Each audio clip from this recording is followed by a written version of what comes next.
Қайырлы күн достар, бүгін мен сіздермен Орео тортының рецептімен бөлісемін. Бізге бірінші 6 жұмыртқаны желтокты белогынан бөліп алу керекпіз.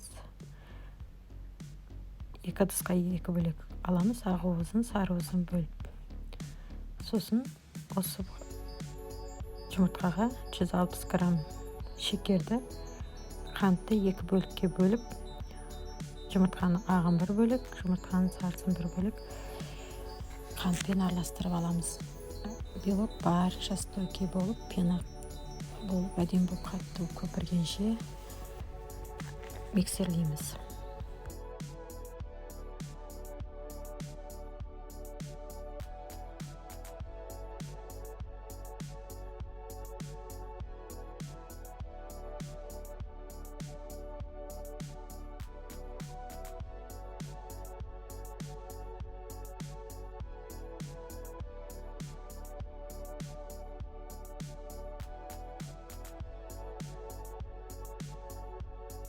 Міне бізде жұмыртқаның ағысы дайын болды. Енді жұмыртқаның сарысын қантпен тоже осылай миксерлейміз. Шекерімізді ерігенше миксерлеп, үстіне сұйық майды және де қайнаған жылы суды құямыз. Және де ұнымызды какаоны разрыхлителді алдын ала ситадан өткізіп, 2-3 бөлікпен бөліп саламыз. Сонда ешқандай да ортасында комочектер қалып кетпейді. Осылайынан салып, миксерлеп араластырамыз.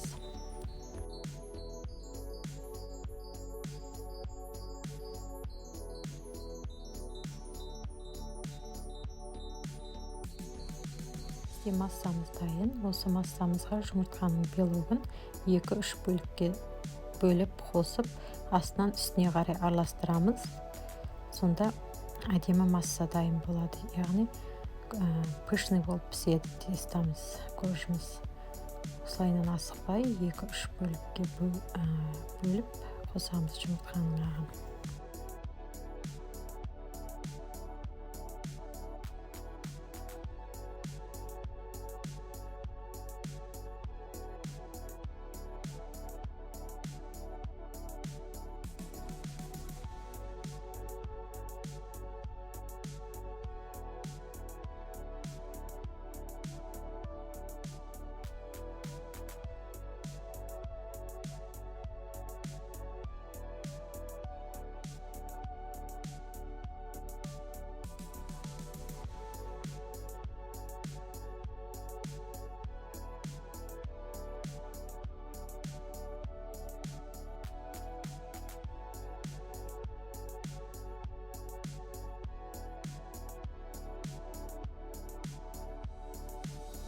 Мінекей біздің қожымызға арналған сұйықтығымыз дайын.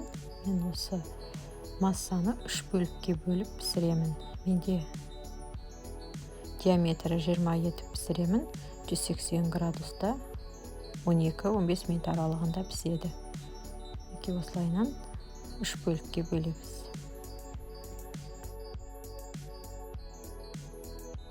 Міне менде 13 минут өтті. Осылайынан алып, зубочисткамен тексеріп көреміз шиммен кождарымыздың дұрыс піскендігін. Әзір кождарымыз суыған күткенше крем дайындайық. Мына жерде менде 300 грамм творожный сыр, 200 грамм сахарный пудра және де 250 грамм 33% сливки. Жақсылап осылайынан кезек-кезек салып миксерлейміз. Және де Орео печеньесін езіп, майдалап, осы кремге араластырамыз.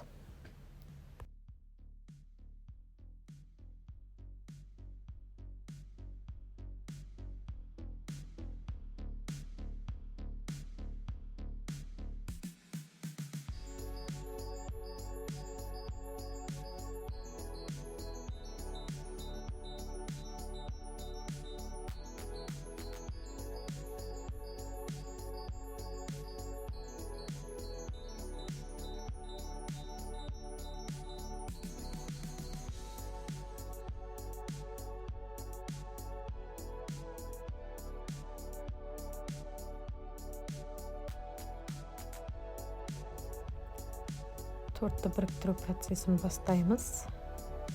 Дайындап алып, подложкамызға кішкене крем жағамыз. Менде қождардың көлемін біркелкі болып піскенін көріп тұрсыздар. Подложкаға крем жағамыз, сонда тортымыз қимылдап кетпейтін болады. Және де әр қождың арасына 5-6 қасық крем салып, барынша осылайына біркелкі етіп жағып шығамыз кремді. Мен пропитка жасамаймын, так как сұйылмай қолданғандықтан пропиткасыз жасаймын торттарымды. Осылайына кремді жағамыз. Үшінші бөлшек коржымызды қойып, осылайына қайталап кремді жағып шығамыз.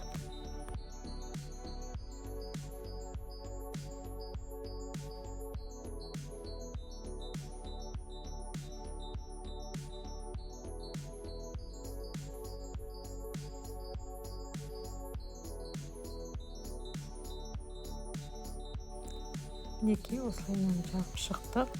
Және менде қалған орео печеньесінің қалғанын кремнің қалғанына қосып, араластырып, осылай жандарына жағып шығамыз. Сонда орео печеньесі жан-жағынан әдемі болып көрініп шығады және ерекше дәм береді. Осылайынан толығымен қаптап шыққаннан кейін кем дегенде 2-4 сағатқа холодильникке қойып қойғандарыңыз дұрыс. Өздеріңіздің қалауларыңыз бойынша сәндесеңіздер болады, оформление жасасаңыздар болады. Мен шоколад құйып бетіне клубникамен сәндеймін. Мұнда Қазақстан шоколадын 120 грамм, 80 грамм сүтпен, яғни сливкемен микроволновкада ертіп алып қойдым. Және де мен клубникамен сәндейтін болып шештім. Осылайынан клубникаларды кесіп қойып шығамыз. Әрқайсыңыз өздеріңіздің фантазияларыңыз бойынша сәндесеңіздер болады, жасап көріңіздер. Бір жасағаннан шығады және сіздерге дәмі өте ұнайды деген ойдамын. Комментарий қалдырып, лайк басуды ұмытпаңыздар.